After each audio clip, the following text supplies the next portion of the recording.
So yeah, there's they also investigated something called blue hole ghosts. It says there are several blue holes or underwater sinkholes reportedly haunted by ghost schools and other paranormal creatures. Last year, the Santa Rosa Communicator reported that 2 scuba instructors saw a ghost with a pink tank, I'm guessing tank top, near the bottom of the city's blue hole. Or like a scuba tank. Oh yeah, yeah. I guess that would make more sense. Why would you go? Well, I guess if you're a ghost, it doesn't matter what you're wearing. Fuck, I want to wear just all pink now. It's from the 80s. No one can say shit to me. I'm a ghost. Yeah. Just gonna wear a pink tank top and nothing else. Florida. Florida. Goddamn it, It's Florida. always fucking Florida. So the instructors thought it was another diver, but were shocked when the mysterious person disappeared without a trace. The couple reported the incident to police, who claimed to have heard similar reports about a disappearing diver. A similar ghost diver story appeared in the Toronto Sun in 2007.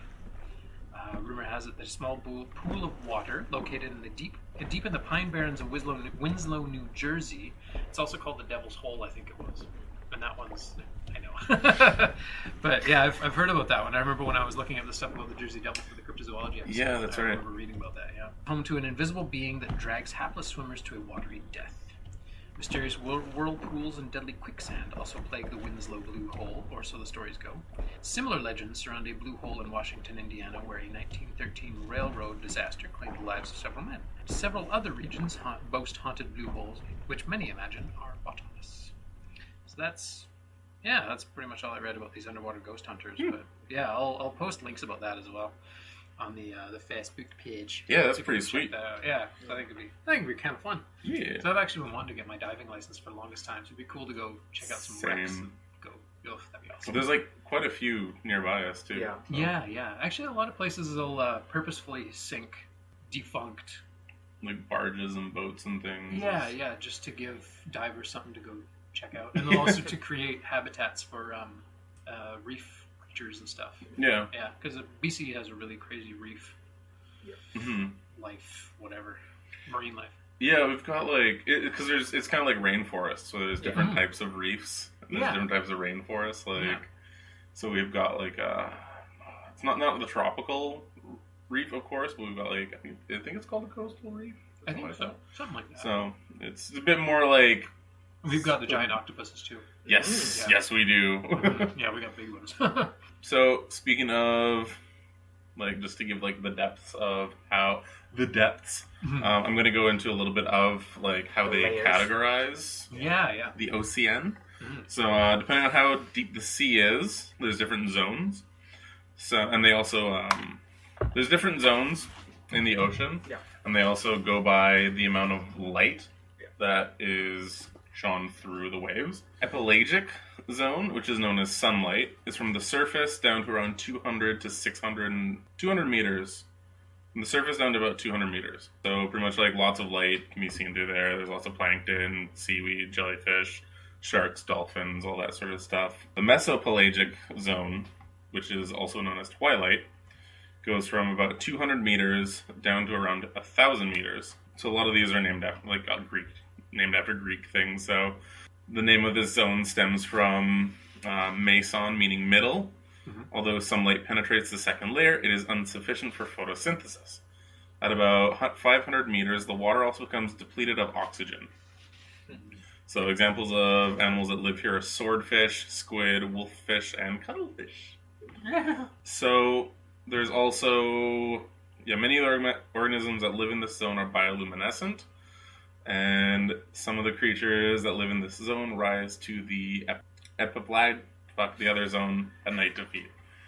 So there's Humboldt squid do that. yeah, Humboldt squid definitely do that.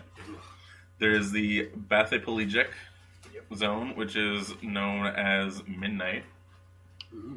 So that's from 1,000 meters down to around 4,000 meters. It comes from the deep term, it comes from bathys, meaning deep. So at this depth, the ocean is pitch black. So aside from the occasional bioluminescent organisms, such as lanternfish, no living plant life exists here.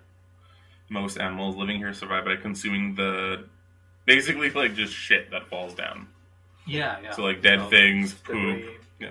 Sea debris. Also known as marine snow. That's a much better name than sinking shits. So examples of the zone's inhabitants are giant squid, smaller squids, and the Dumbo octopus. So giant squid are hunted here by deep thieving sperm whales. So that's actually not where it ends either.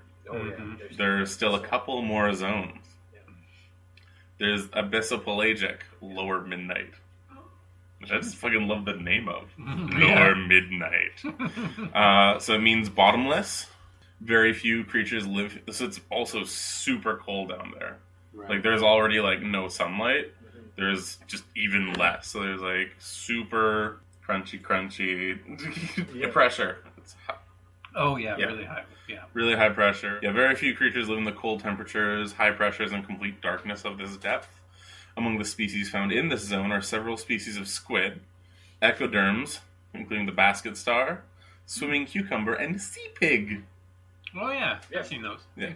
Marine arthropods, including the sea spider. Many of the species living at these depths are transparent and eyeless because of the total lack of light in the zone. Right, yeah. And then finally, there is the hadopelagic. So, speaking of caverns and shit, this is the zones. Mm-hmm. So, underneath the very bottom of the ocean surfaces, there are caverns, and this is the hadopelagic zone. So, this name is derived from the realm of Hades, which is the underworld in Greek mythology. This zone is mostly unknown and have very few species that are known to live here. However, many organisms live in hydrothermal vents and other zones. Right, yeah. Some define the hadopelagic as waters below 6,000 meters. Whether in a trench or not, the bathypelagic, abyssopelagic, and hadopelagic zones are very similar in character. Some marine biologists combine them into a single zone or consider the latter two to be the same. The abyssal plain is covered with soft sludge composed of dead organisms from above.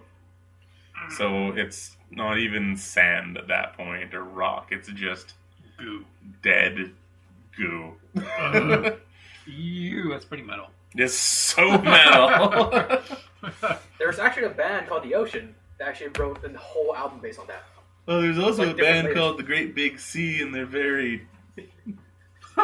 There's also Death Clock. There's also Death Clock. Yeah, they recorded underwater for Mermaider. Yeah. They recorded on... An album in a submarine. 2 albums, actually. Oh, And yeah, a that's berry right. on a trench. Which is a band that isn't that metal. No. The logo, though, Mm-hmm. but not metal. Not metal. Local, but not metal. Yeah. But yeah, I'm going to talk about some mythological What are some of creatures. the mythological things that could live at lower midnight? That's awesome. Maybe Leviathan. Ooh, that was a good movie. It's a good movie and a really nice creature Yeah. from the Old Testament. But however, it's the meaning. It's been devolved into as long as anything that's a giant, large sea creature. Mm-hmm. So, like how Moby Dick, they call giant whale. This Leviathan. Exactly. But the original from Leviathan is basically like this huge sea serpent that's in the old Sumerian religion thing. And of course, technically, the Leviathan has been known to be considered as the Tiamat from Babylonian religion. Mm. So that's really cool because you have one common thing that's sort of like derives into different religions and stuff. And of course, for some reason, Leviathan just became another symbol for the Satanic Bible.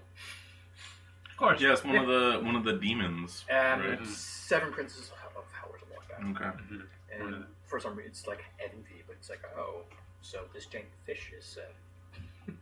But yeah, apparently, according to Levian Satanism, Leviathan represents the element of water, of course, and the direction of west for some reason.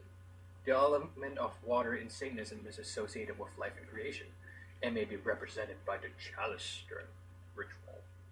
So